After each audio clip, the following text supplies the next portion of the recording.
Tu es assise comme ça, tu es toute découragée. Tu te demandes pourquoi depuis que tu appelles cette personne sur qui tu comptais pour réaliser ton projet, cette personne à qui tu as expliqué un problème, cette personne qui a bien été très gentille une première fois, qui t'a donné de l'argent, qui t'a rendu un service. Tu te demandes mais pourquoi est-ce que cette personne ne décroche pas mes appels? Pourquoi est-ce que la personne ne répond pas à mes messages? Je vais te dire pourquoi. Bonjour famille, j'espère que vous allez bien. Permettez-moi d'être comme ça parce que ce que je vais vous dire est en rapport avec ça. On est dimanche aujourd'hui, mais désormais tous les dimanches à 11 h, notre semaine va démarrer. Vous allez recevoir ici des vidéos de motivation qui vont vous aider à bien commencer votre semaine, à bien entamer votre lundi. Et aujourd'hui, j'ai choisi de parler à ces personnes qui ont perdu de bonnes relations à force de petits services demandés, à force de petits montants inclus entre elles et leurs relations. Alors, je l'ai dit au départ, tu es découragé, démotivé, un peu comme une veuve qui ne sait pas quoi donner à manger à ses enfants. Et pourtant, tu avais l'opportunité de ne pas être dans cet état si tu avais pris au sérieux ce qu'on appelle la dignité, le respect de soi. Regarde, il y a des personnes qui détestent qu'on leur demande de l'argent. Et pourtant, toi, dès que tu te retrouves en face d'une personne qui a un peu d'argent, ton réflexe, c'est de demander. Aujourd'hui, les gens ont peur de te présenter leurs amis, leurs relations, parce que les gens savent que quand on va te mettre en contact avec une personne, tu viendras exposer un problème. Avec toi, on ne termine pas une conversation sans que tu n'aies mentionné une difficulté par laquelle tu passes. Tout le monde a des problèmes et tout le monde a besoin d'aide, c'est vrai. On ne refuse jamais une aide parce que ça fait du bien. Mais on ne va pas demander l'aide n'importe comment. On ne demande pas l'aide à n'importe qui. Il y a des gens que tu as perdus, des relations sérieuses que tu as détruites tout simplement parce que tu as une facilité de demander l'argent. Et tu ne demandes même pas de grands montants. Tu es tout le temps en train d'avoir un petit problème de 20 000, 30 000, 50 000 et tu passes tout ton temps à demander. Aujourd'hui, quand tu appelles quelqu'un, dès que la personne voit ton numéro, elle fuit parce qu'elle se dit « Ah, ça c'est pour me demander de l'argent ». C'est même pas pour demander de l'argent. Des fois, tu appelles pour prendre des nouvelles. Mais les gens ont peur de toi parce que tu passes ton temps à quémander. Tu as toujours un problème à expliquer. Écoute-moi bien. Les personnes que tu identifies comme étant riches, les personnes que tu identifies comme ayant beaucoup d'argent qui peuvent t'aider, elles ont une particularité. On va dire une similitude. Tout le monde leur demande de l'argent. La meilleure façon pour toi de ne pas rejoindre le lot de tous ceux qui demandent, c'est justement de ne pas demander. Les gens à qui on demande tout le temps des services de l'argent, mais rarement on leur donne quoi que ce soit. Ce sont des personnes qui savent qu'on va leur demander. Et quand tu viens demander, tu te rajoutes à la liste. Tu vas me dire, ah oui, mais j'ai un problème, je fais comment? Je sais que la personne peut m'aider, pourquoi je me cacher d'elle et tout? C'est pas mauvais. Mais il ne faut pas que ça devienne ton leitmotiv. Il ne faut pas que tu te lèves et que tu ailles rencontrer des gens juste pour demander de l'argent. Tu sais comment ça fonctionne? Tu as tellement idéalisé cette personne, tu t'es dit qu'elle peut forcément t'aider. Non, attends, il a beaucoup d'argent. C'est pas 200 000, 300 000 qui va finir quelque chose dans son argent. Hein? C'est pas ça qui va l'empêcher de réaliser ses projets. Donc toi, tu es à fond sur ça. Alors que des fois, cette personne à qui tu vas demander 100 000, 200 000, 300 000 a déjà donné à 3-4 personnes avant toi.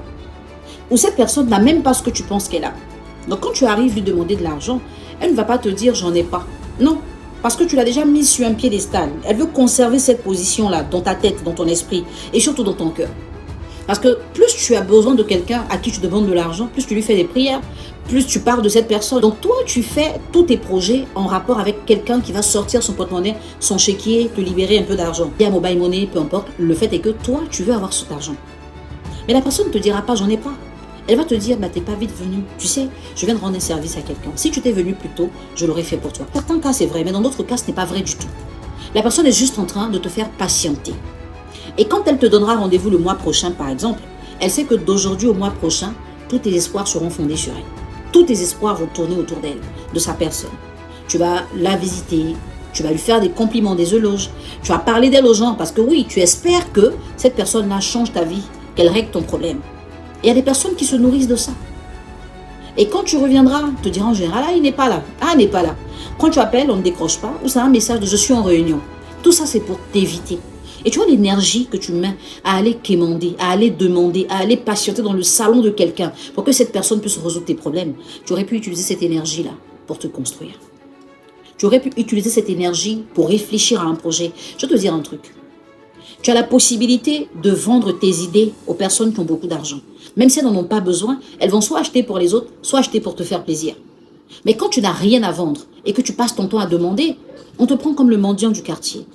On t'étiquette, on ne te respecte plus. On te traite comme n'importe qui, alors que tu sais que tu n'es pas n'importe qui. Tu t'es simplement convaincu, j'ai quelqu'un qui peut m'aider, pourquoi ne pas profiter? Oui, une fois en passant, c'est bon. Mais il ne faut pas que ça devienne une habitude pour toi. Sinon, tu vas perdre des gens qui avaient l'intention de faire beaucoup plus dans ta vie. Tu vas perdre des gens qui ont repéré en toi un talent et qui se sont dit, je l'observe un peu. D'ici 2-3 mois, si je vois que la personne continue de m'épater comme ça, je vais financer un projet pour lui. Ou je vais le mettre à la tête de telle chose. Il y a des gens qui pensent comme ça. Les gens qui vont réellement agir dans ta vie ne sont pas bavards. Ils sont très observateurs. Parce que ce sont des personnes qui ne veulent pas jeter leur argent par la fenêtre. Ces personnes ne veulent pas faire de gaspillage financier. Donc ces personnes prennent le temps de te connaître, de remarquer tes réflexes, d'identifier tes compétences. Je suis pas en train de faire cette vidéo pour te dire de ne plus demander de l'aide, de ne plus solliciter les gens. Je veux juste te faire comprendre que tu pourrais t'offrir une semaine différente si tu penses différemment, si tu commences à élever ton niveau, avoir en toi de la compétence, une compétence dont les autres peuvent avoir besoin, une compétence que tu peux vendre. Tu gagnerais plus à avoir quelque chose que les gens attendent de toi parce que tu possèdes cette chose que de courir de salon en salon, de bureau en bureau pour aller patienter des heures à attendre quelqu'un qui te donnera une enveloppe. Je ne veux pas que tu sois sur la liste des personnes qu'on dépanne et de qui on parle partout. Je ne veux pas que tu portes cette étiquette-là de « il est venu me demander l'argent la semaine dernière. Elle est passée à mon bureau me raconter un problème. » Je n'ai pas envie que tu arrives à ce niveau. Et tu as la capacité de dépasser cette limite que tu t'es fixée.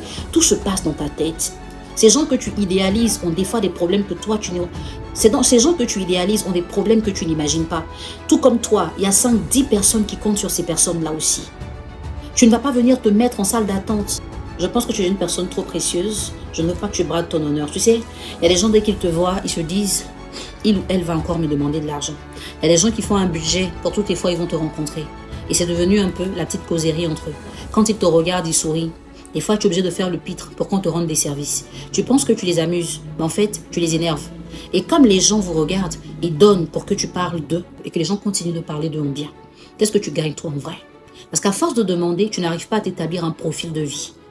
Si tu te donnes cette habitude de demander, tu verras que tu auras très rarement l'occasion de construire, de te créer, pour un jour donner aussi aux autres. Tu pourrais me dire en commentaire quel autre sujet de motivation tu as besoin d'avoir dimanche prochain et peut-être que je vais l'aborder. Merci d'avoir été là. À très bientôt. Désormais les dimanches à 11 h, on se motive pour bien commencer le lundi.